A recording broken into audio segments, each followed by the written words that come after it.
മറ്റൊന്ന്, ഒരു ശൈലിയിലും അവർ മാറ്റം വരുത്തുന്നില്ല. ഈ തെരഞ്ഞെടുപ്പ് തോൽവിക്ക് പ്രധാനപ്പെട്ട കാരണങ്ങളിലൊന്ന് SFIയുടെ ഗുണ്ടായുസവും അക്രമമായിരുന്നു. പാർട്ടിയുടെ എല്ലാ ഘടകങ്ങളും വിലയിരുത്തിയിട്ടുള്ളതാണ്. SFI ക്രിമിനലുകൾ ഒരു ഭീകര സംഘടനയെ പോലെ പ്രവർത്തിക്കുന്നു. വൈത്തിരിയിലും മറ്റും ഉണ്ടായിട്ടുള്ള, വെറ്റിനറി കോളേജിൽ ഉണ്ടായിട്ടുള്ള സിദ്ധാർത്ഥൻ്റെ കൊലപാതകം അടക്കം നിരവധി സംഭവങ്ങൾ കാരണമായിട്ടുണ്ട്. SFI കാണിച്ച പേക്കൂത്തുകൾ, ക്യാമ്പസുകളിലും ഹോസ്റ്റലുകളിലും നടത്തിയ അക്രമങ്ങൾ, നിരപരാധികൾക്കെതിരെ നടന്ന അതിക്രമങ്ങൾ, വിദ്യാർത്ഥികളെ തല്ലിക്കൊല്ലൽ, ഇടിമുറി അടക്കമുള്ള സംഭവങ്ങൾ, പ്രാകൃതമായ നടപടികൾ, ക്രൂരമായ റാഗിംഗ്, അധ്യാപകരെ ആക്രമിക്കുന്ന പതിവ്, ഇതെല്ലാം തെരഞ്ഞെടുപ്പ് കാലത്ത് വലിയ ചർച്ചാ വിഷയമായിരുന്നു. പക്ഷെ 1% പോലും അതിൽ തിരുത്താൻ CPM തയ്യാറില്ല. മുഖ്യമന്ത്രി SFIയെ ന്യായീകരിക്കുകയാണ്. SFIക്ക് ഇടിമുറി സംസ്കാരമില്ല എന്ന് പറഞ്ഞ് അവരെ ന്യായീകരിക്കുകയാണ്. പാർട്ടി സെക്രട്ടറി SFIയെ ന്യായീകരിക്കുകയാണ്. SFI നേതാക്കന്മാരുടെ ക്രിമിനൽ കേസുകൾ തന്നെ പരിശോധിച്ചാൽ, അതിൻ്റെ സംസ്ഥാന സെക്രട്ടറി അടക്കമുള്ള ആളുകളെ ക്രിമിനൽ കേസുകൾ പരിശോധിച്ചാൽ വിദ്യാർത്ഥി സമരത്തിൻ്റെ പേരിലുള്ളതല്ല, അല്ലാത്ത കേസുകളാണ് പല നേതാക്കന്മാർക്കുമെതിരെ. SFIയെ ന്യായീകരിക്കുന്നു. കൊടും ക്രിമിനലുകളെ ഇപ്പോഴും പാർട്ടിയിലേക്ക് സ്വീകരിക്കുകയാണ്. പത്തനംതിട്ടയിൽ ഞങ്ങളോട് സഹകരിച്ചിരുന്ന ഒരു ചെറുപ്പക്കാരൻ തെറ്റായ വഴിയിലേക്ക് നീങ്ങിയപ്പോൾ ഞങ്ങളവരെ മാറ്റി നിർത്തി. ഞങ്ങളുമായിട്ട് സഹകരിച്ചു പോയിരുന്ന ഒരു ചെറുപ്പക്കാരൻ തെറ്റായ വഴിയിലേക്ക് നീങ്ങി കുറ്റകൃത്യങ്ങൾ ചെയ്യുന്നത് പതിവാക്കിയപ്പോൾ ഭാരതീയ ജനതാ പാർട്ടി അയാളെ മാറ്റി നിർത്തി. ആരൊക്കെയാണ് അയാൾക്ക് സ്വീകരണം കൊടുത്തിരിക്കുന്നത്? സ്വീകരണം കൊടുത്തിരിക്കുന്നത് സംസ്ഥാന മന്ത്രിസഭയിലൊരു അംഗം, പാർട്ടിയുടെ ജില്ലാ സെക്രട്ടറി. എന്തോ വലിയ ഹരിശ്ചന്ദ്രന് സ്വീകരണം കൊടുക്കുന്നത് പോലെയാണ് വീണ ജോർജും ഉദയഭാനും പോയിട്ട് അവിടെ സ്വീകരണം കൊടുത്തിരിക്കുന്നത്. CPIM എങ്ങോട്ടാണ് പോകുന്നത്? കോട്ടയം ജില്ലയിൽ അറിയാതെ ഒരു ക്രിമിനൽ കേസ് പ്രതിയായിട്ടുള്ള ഒരാളെ പാർട്ടി മെമ്പർഷിപ്പ് കൊടുത്തു, ആളറിയാതെ. 5 മിനിറ്റിനകം വിവരം അറിഞ്ഞ ഉടനെ ഞാൻ അയാളെ സസ്പെൻഡ് ചെയ്തു പാർട്ടിയിൽ.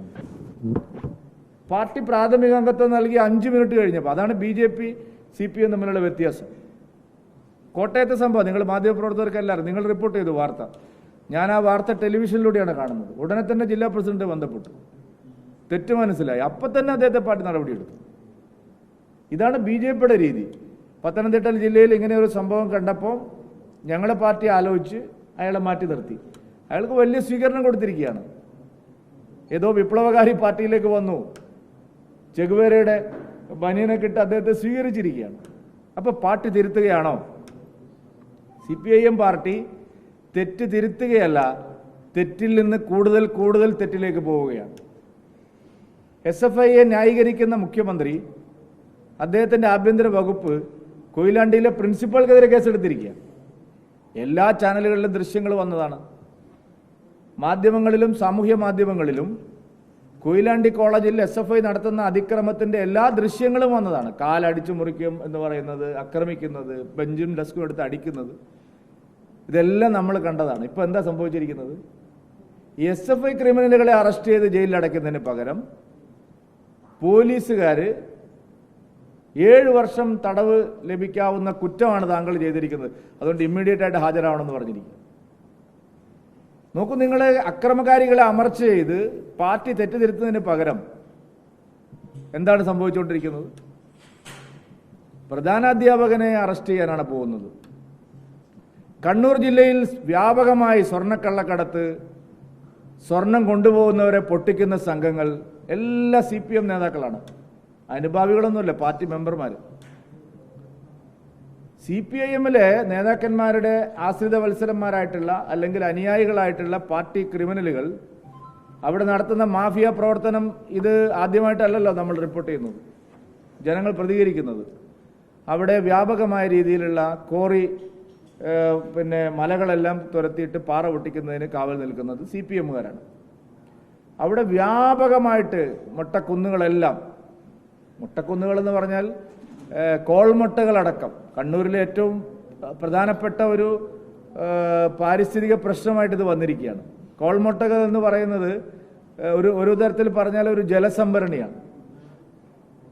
ആയിരക്കണക്കിന് ഹെക്ടർ സ്ഥലത്തേക്കുള്ള ജലസംഭരണിയായി പ്രകൃതി തന്നെ കണക്കാക്കിയിട്ടുള്ള കോൾമുട്ടകൾ എല്ലാം ഇടിച്ചു നിരത്തി ചെങ്കൽ ഖനനവും അതുപോലെ മണ്ണ് നിരത്തലുമാണ് അവിടെ നടക്കുന്നത്. ഇപ്പോൾ കണ്ണൂരിൽ നമ്മൾ പോയി നോക്കിയാൽ കണ്ണൂർ കാസർഗോഡ് ജില്ലകളിലെ കാസർഗോഡ് ജില്ലയുടെ പിന്നെ തെക്കേ അറ്റത്തും കണ്ണൂർ ജില്ലയുടെ വടക്കേ അറ്റത്തേക്ക് നിങ്ങൾ പോയി നോക്കിയാൽ BJP പ്രസിഡന്റ് എന്തെങ്കിലും ഒരു കള്ളാരോപണം ഉന്നയിക്കുന്നതല്ല. ഇവിടെ എല്ലാം ചെങ്കൽ ഖനനവും കരിങ്കൽ ഖനനവും അത് CPM-മാരാണ് നടത്തുന്നത്. CPM-ന്റെ നേതാക്കന്മാരും അവരുടെ ഗുണ്ടകളുമാണ്. എല്ലാ പോക്കറ്റടി സംഘങ്ങളും എല്ലാ മാഫിയ സംഘങ്ങളും എല്ലാ തരത്തിലുള്ള തെറ്റായ പ്രവണതകൾ നടത്തുന്നവരും പാർട്ടി സംരക്ഷണയിലാണ്. പലരും തുറന്നു പറയുന്നു. DYFIയുടെ മുൻ ജില്ലാ നേതാവ് തുറന്നു പറയുന്നു. കള്ളപ്പണം കൊണ്ടുവരുന്നവരെ, കുഴൽപ്പണം കൊണ്ടുവരുന്നവരെ, സ്വർണം കടത്തുന്നവരെയൊക്കെ അവരുടെ വഴിയിൽ വെച്ച് അവരെ പിന്നെ പൊട്ടിക്കുക, അവരെ വെട്ടിക്കൽ, പൊട്ടിക്കൽ, പുതിയ പദങ്ങൾ തന്നെ നമ്മുടെ നിഘണ്ടുവിൽ വന്നിരിക്കുകയാണ് CPM-കാരെ കൊണ്ട്. ഇതെല്ലാം ചെയ്യുന്നത് CPIM-ന്റെ മെമ്പർമാരായിട്ടുള്ള ആളുകളുടെ നേതൃത്വത്തിലുള്ള ഗുണ്ടകളാണ്.